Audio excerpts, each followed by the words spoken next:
Hi everyone, welcome to Riverbank Art Center. My name is Marta Golubowska.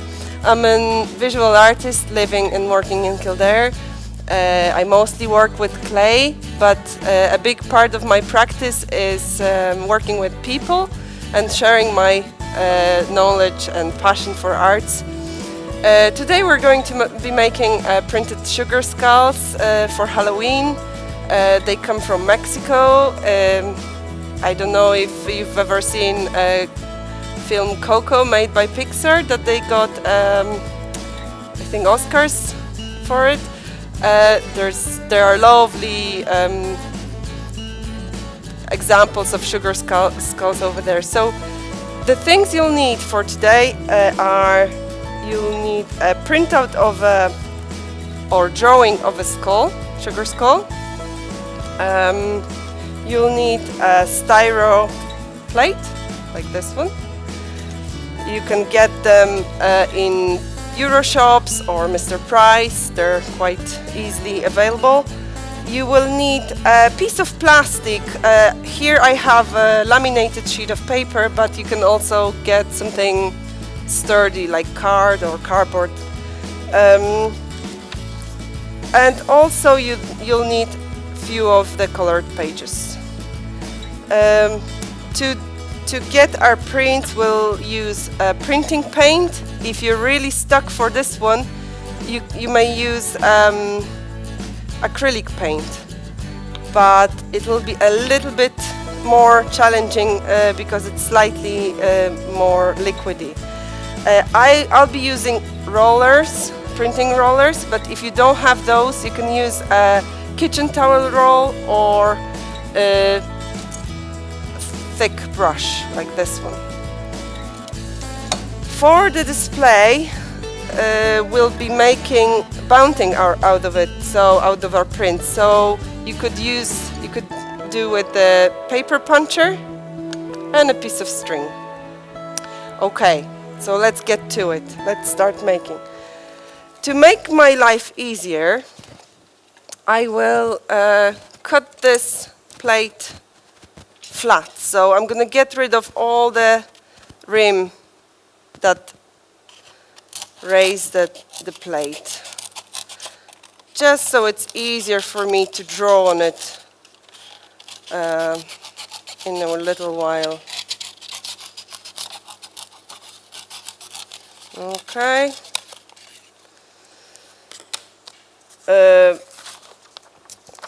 Here is my drawing. You can use a printout from the computer. If you type in sugar skulls template or outline, it will come up and you can print any of those. To do that, you need to put it down directly over your plate. Touch it to make sure that the plate is round, nice and neat. I forgot to mention that you also need, this is a barbecue skewer, but you can also use a sharpened pencil. And now we're going to transfer the imprint, just going over the lines with the Sharpie end. If you find it really hard, you can prick it, just making little dots around. I'm going to go ahead and just keep drawing it around, and I'll show you how it looks when I'm done.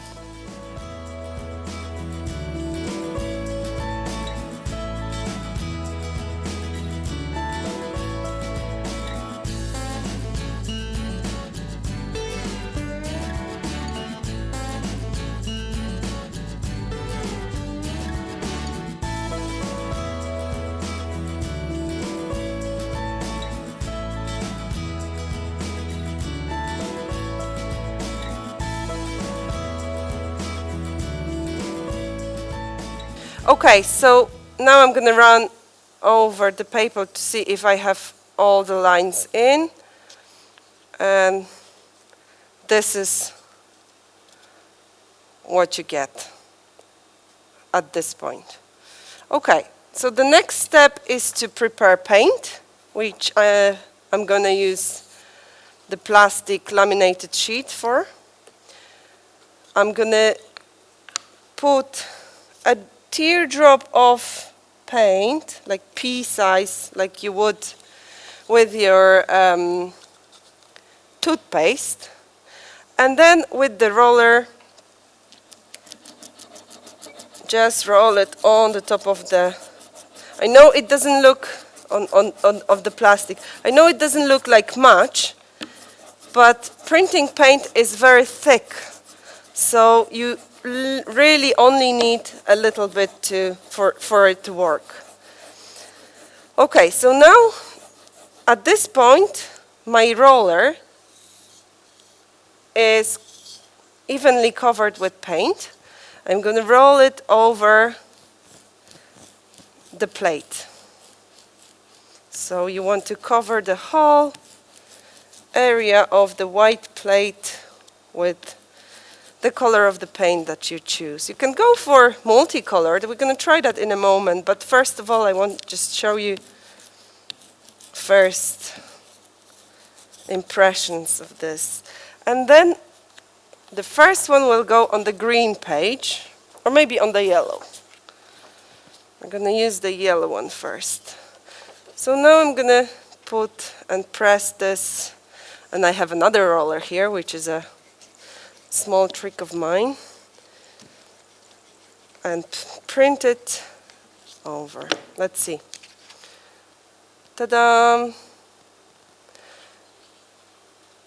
Okay, I'm going to put it again down and make another one.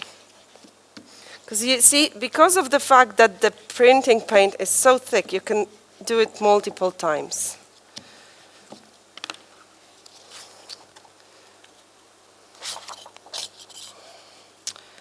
Here is the second one.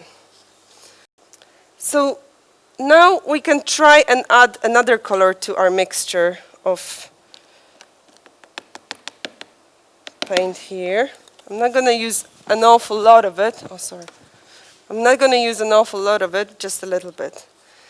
Okay. So rolling again.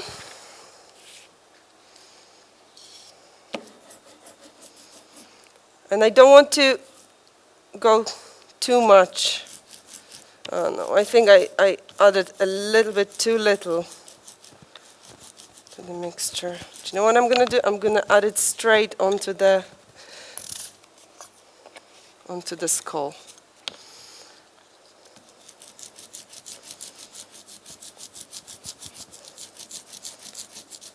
Okay, let's try.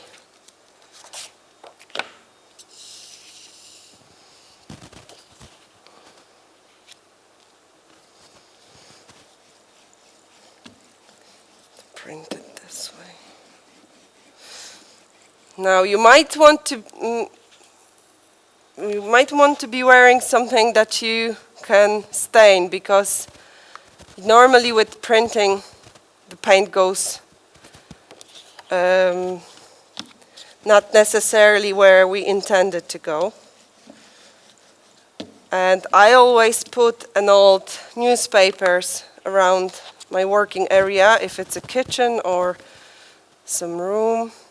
Okay, so now we have to let it dry.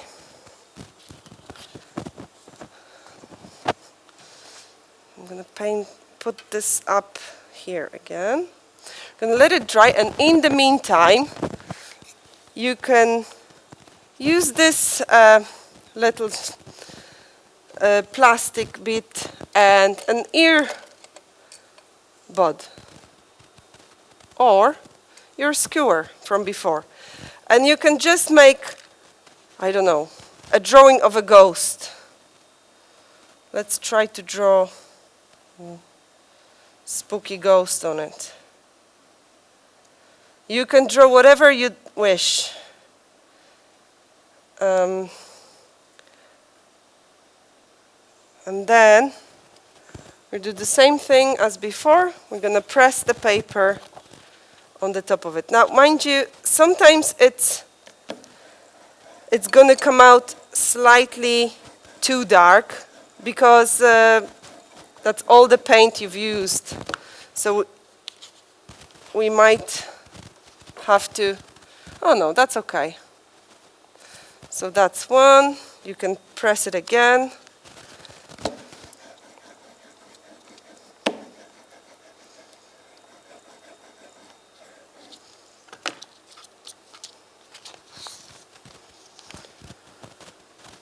So you see there's less and less of the background here. When they dried a little bit, I will cut them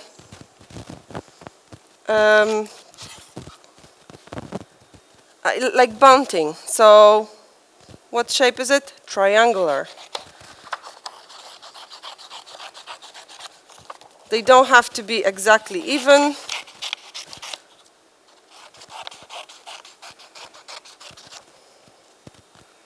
That's one of my pieces.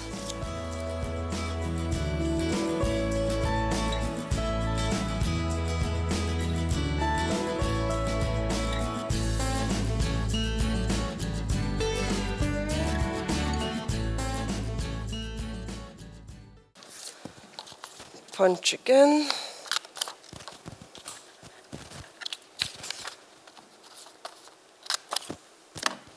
Here we go.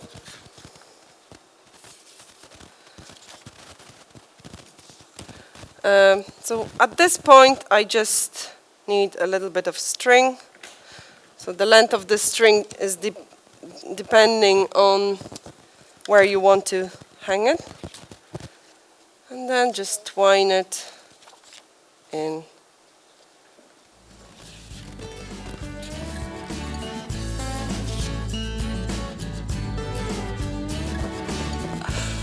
Have a spooky Halloween! Okay, so I hope you enjoyed this video. Join us again next time when we'll be making tinfoil monsters. You can find me on Instagram at Marta Golubowska, and be sure to tune in to Riverbank IE for more events like this one. And happy Halloween, everybody!